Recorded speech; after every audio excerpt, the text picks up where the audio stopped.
On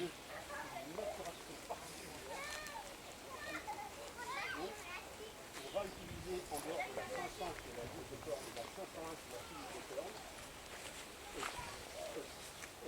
5 autres préparations qui sont utilisées au départ, et une dernière préparation qui est un express.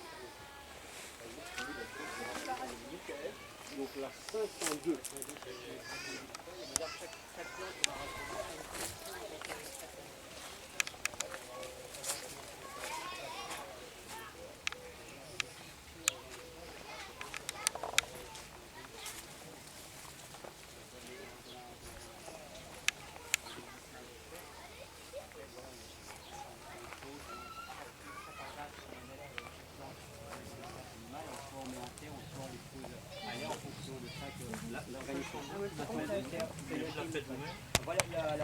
Là qu'il est millefeuille, on la récolte, il y en a un petit peu ici, je voudrais voir comment ça se présente.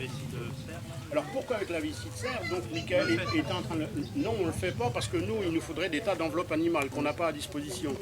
Donc si vous voulez, notre mouvement national à Colmar distribue dans les associations régionales toutes ces enveloppes animales dans lesquelles on va maturer. Alors, mobilisation du soufre. Pourquoi? Alors on n'est pas sûr qu'il y en ait vraiment dans l'Aquilée millefeuille, mais l'Aquilée millefeuille, est-ce que vous voyez comment ça se présente sous forme d'une ombelle? Ouais. C'est-à-dire comme une libération, une explosion, c'est le geste du soufre. Donc quand on utilise cette plante, on va retrouver le geste du soufre dans le sol, dans le compost. Et pourquoi la vessie de cerf? Parce que le cerf, regardez qu'est-ce que c'est le cerf, c'est un animal qui est furtif. Et dès qu'il voit un danger, il fuit d'abord et tout ça. Et là, on retrouve ce côté soufre, ce côté sulfure. La ramure aussi, donc il y a ce côté soufre-sulfure aussi qui est aussi adapté dans cette enveloppe animale au geste particulier de la plante qui va mobiliser le soufre. Ensuite, la 503, la camomille. Qui se met dans l'intestin de vache. Ouais. Après, on a la 504 qui est l'ortie.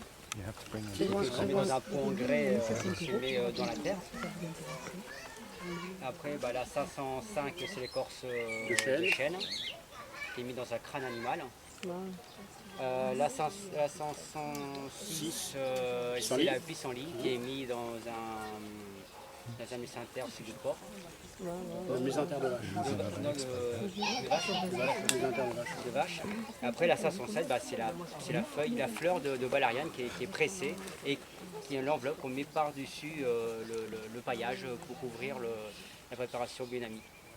Et pendant tout ce repos, nous on pense qu'on est en repos pendant tout l'hiver, mais le sol il est en activité, il va vraiment se décharger de cette énergie et aussi de cette préparation de toutes ces plantes qui se mettent sur le compost, qui va aussi intégrer le passage aussi des lunes et constellations pendant cet hivernage, et on a un compost qui est dynamisé. Voilà. Et après, cette action de ce compost qu'il va avoir, c'est à comparer, on va dire, à la 500 qu'on a parlé tout à l'heure et la MT, c'est qu'en différence, c'est qu'on ensème la surface du sol souvent après un paillage ou soit un fauchage des engrais verts, parce qu'on est principalement de bactéries et de levures aérobies. Vraiment, c'est des levures qui décortiquent la surface du sol, qui va créer la litière. Et après, la 500 à comparer, c'est que la 500 on va plus sur les en fond, c'est des champignons anaérobies qui sont plus dans le sous-sol. Alors avec ça, on a plus une action de surface et avec la pousse de corne, plus une action à l'intérieur du sous-sol. Tout ce qui est mucosation des racines, tout ça, c'est grâce plutôt à la 500 que à cette préparation-là. Voilà, on refait, on va dire, une surface, une matière pour les jardiniers et tout ça, cette amitié elle est vraiment indispensable. Alors vous comprenez bien qu'il y a un décalage entre notre pratique et notre discours et celui des scientifiques, parce qu'ils n'intègrent pas cette dimension cosmique qu'on intègre nous. Alors, bon, super Michael, merci de ton petit coup de main. Je vais reprendre plante par plante. Donc la camomille. Donc il vous a parlé de son effet dans le sol. Donc la camomille, rappelle-moi son... C'est le calcium. Le calcium, voilà, le calcium. Donc la camomille va mobiliser le calcium parce que voilà, souvent on a absolument tout ce qu'il faut dans le sol, mais c'est pas mis à disposition de la plante. Donc là, on a des éléments particuliers qui vont mettre à disposition. Bon voilà, la maladie du cul noir, il y a des tas de gens qui croient que c'est un excès ou un déficit d'arrosage. Pour moi, c'est un déficit d'assimilation du calcium. Alors s'il est dans le sol et que la plante ne l'utilise pas, alors du phosphore on en fout partout aussi. Là, le phosphore, j'en mets nulle part, ça explose de chardon-marie. Et le chardon-marie, il est là pour réguler le phosphore. Donc je n'ai pas besoin d'en mettre, il est là dans le sol. Mais il faut qu'il soit mobilisé. Quand il y a du chardon-marie, ces plantes, on en parlera après, on parle de plantes bio-indicatrices. Et alors la camomille, tu la mets dans le compost? Alors la camomille, on la met dans le compost aussi. Hein. C'est donc le fameux préparat 503 qui suit la 502, la qui est millefeuille, dont on a parlé de ses caractéristiques sur le côté sulfure. Là, on est dans le côté calcium. Alors comment on pourrait dire le côté sulfure? Allez, on continue à aller dans le spirituel. Alors le côté sulfure, c'est peut-être le mental, le spirituel, le côté noir. Le côté calcium, c'est peut-être le côté structure, l'os, etc. Le calcium de l'os, etc. Après, on en est où là? À la 504. L'ortie, c'est la plante qui rend le sol raisonnable quand il y a des excès d'azote, qui régule, qui circule un petit peu. Elle se trouve en plus de ça au centre du compost. On a mis deux préparations là, on va mettre deux. Elle est pile au centre, peut-être le cœur là, qui distribue, voilà, qui circule dans nos vaisseaux. Après on a la 506 qui est... La 505, c'est l'écorce de chêne. L'écorce de chêne, donc le chêne, il a quelle particularité? De pousser dans des endroits où il n'y a pratiquement pas de calcium et d'arriver à le synthétiser par ses racines. Donc à partir du moment où on va utiliser cette écorce de chêne, on est aussi dans les mêmes effets que la camomille, mais avec un autre support végétal qui est le chêne au lieu d'être la camomille. Ensuite, on en est où là?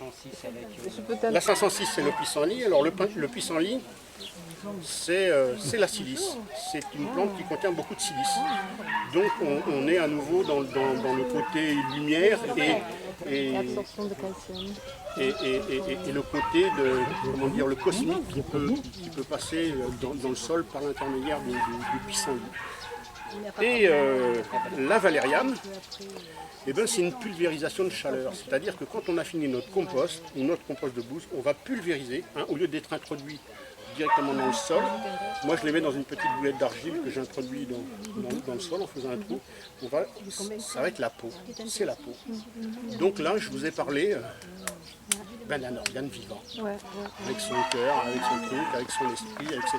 Et là, quand on dit qu'on ne nuit pas, on essaye de ne pas nuire, et quand on dit qu'on apporte de la vie, on apporte de la vie parce qu'on sait que là, on a un produit vivant, parce qu'il ressemble tellement à un organisme humain ou animal, avec ses sensations, sa digestion, sa pensée, ses effets. Voilà. Voilà le petit décalage qui pouvait exister entre les biodynamistes et les scientifiques très comme notre ami Daniel Henry, qui est un super mec, mais ils n'arrivent pas à intégrer ces dimensions-là. Et Steiner allait beaucoup plus loin que ça. Là. On est en surface plus que Steiner, que nous sommes entourés d'êtres complètement invisibles qui sont là pour travailler en symbiose avec nous, des êtres de l'air, de la terre, de la chaleur, etc., qu'il appelle les sylphes pour l'air, les salamandres pour la chaleur, les gnomes qui sont sous terre, etc. Ah, moi j'y crois. Je pense que c'est une façon poétique de désigner une réalité. Oui, mais est-ce que c'est pour nous? C'est ça. Pas forcément pour nous. Mais c'est pas forcément pour nous, mais c'est vrai que... Mais comment je pourrais vous dire? Maintenant, on est dans une civilisation où on est complètement formaté par l'information, etc. On absorbe comme des éponges ce que la télévision nous renvoie. Vous savez comment ils fonctionnaient, les hommes préhistoriques? Les sorciers. Il y avait un sorcier dans chaque tribu. Comment ils avaient le crâne qui était très développé derrière. Eh bien, dans une famille, quand il y avait un sorcier qui guérissait toute la tribu, tout ça, eh bien, ce rôle quelque part, cette mission, elle était transmise de père en fils. Sans qu'il y ait besoin, qu'il y ait la moindre formation pour ça, parce que c'était là. L'information, elle était dans leur tête. Parce qu'ils étaient capables de voir et de ressentir les choses qu'on n'est plus capable de voir et de ressentir. On a la télévision, l'information, les médias, tout ça, ça met autant de couches et de voiles devant nos yeux qu'on n'arrive plus à accéder à ces dimensions qui pourtant sont là. Voilà, moi je... Les êtres, c'est pour tout le monde. Moi, je pense que ça, tout le monde, c'est aussi c'est une conscience et une action que l'humain. L'humain donne une action, ce qu'on fait aujourd'hui, ce qu'on va faire une plante, si on respecte la plante, c'est une conscience. Et cette conscience, elle va être répercutée déjà par la plante, la nature, et les êtres aussi, ils sont récepteurs de cette conscience qu'on a l'humain. En fait, nous, l'humain, c'est qu'on est invisible et tout ça, mais à chaque fois qu'on a une action envers quelque chose, la nature nous permet aussi donner un signe de conscience qu'elle a réceptionné ton... La nature est très réceptive. Pour simplifier ce que vous dit Michael, quelque part, là, en parlant de biodynamie, on va vous parler de 500, de machin, le truc, et puis passer de ça, on va vous filer des recettes. Et au départ, vous n'allez fonctionner qu'avec ces recettes. Mais après, avec le temps, tout ça, vous n'allez plus fonctionner avec des recettes, vous allez fonctionner avec des informations qui viennent de votre environnement. Et c'est ça qui est intéressant, c'est de ne plus appliquer la recette. C'est pas de dire je fais ça parce que ça fait du bien, mais je fais ça parce que, quelque part, il y a des informations dans mon environnement qui me demandent de faire ça. C'est complètement différent, vous comprenez? Cette action, la biodynamie, en fait, c'est la biodynamie aussi, vous savez qu'on parle de congélation de plantes, ça paraît très ésotérique. Et par contre, c'est Tania où il a fait passer le message, il parlait du message, mais il a laissé, je pense, plus aux gens s'apercevoir eux-mêmes, c'est que c'est le retour qu'on a, qu'on s'aperçoit qu'il y a eu une action.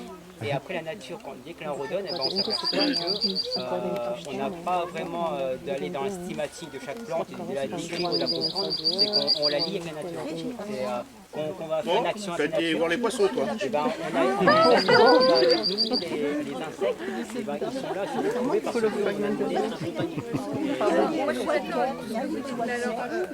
on est dans le même domaine que... Non, c'est pas vrai, parce qu'on va avoir un certain nombre d'actions. Pourquoi je vous fais venir ici? C'est pas pour vous raconter des belles histoires, etc. Parce que moi, je suis... Alors, il y a des biodynamistes de conviction, là, ils croient tout. Enfin, moi, je suis un biodynamiste sceptique. Tout ce que je vous dis là, tout ça, je l'ai testé.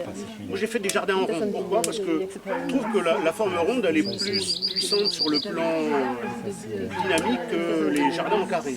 Et dans les ronds, j'ai rien mis. Et puis un rond d'à côté, j'ai mis un compost de BRF. Et le rond d'à côté, j'ai mis un compost de dynamique. Et le rond d'à côté, j'ai mis un compost et de BRF et de dynamique. Et je regarde. Et qu'est-ce qui marche le mieux pour moi? C'est dans le jardin rond, j'ai mis les composts de BRF et de dynamique. Là, j'arrive à faire pousser du gingembre. Vous avez eu beaucoup de plantations de gingembre dans les Pyrénées-Orientales. Je ne sais pas, je vais y arriver. Je ne vous dis pas tout ça. Mais si j'arrive à faire pousser du gingembre, là, c'est que vraiment, il faut que les conditions soient réunies. Ah ouais, moi, j'ai essayé, et pourquoi je vous fais venir ici? C'est pas pour vous raconter des belles histoires, des légendes, des trucs comme ça. C'est pour vous faire voir que quand j'applique ces méthodes-là, il y a des résultats. Vous avez vu la betterave, là, comme ça. Je n'ai pas été la chercher chez l'agriculteur chimique du coin qui est sorti de mon sol. Vous avez vu les courgettes, il y a 2 jours, j'étais comme ça.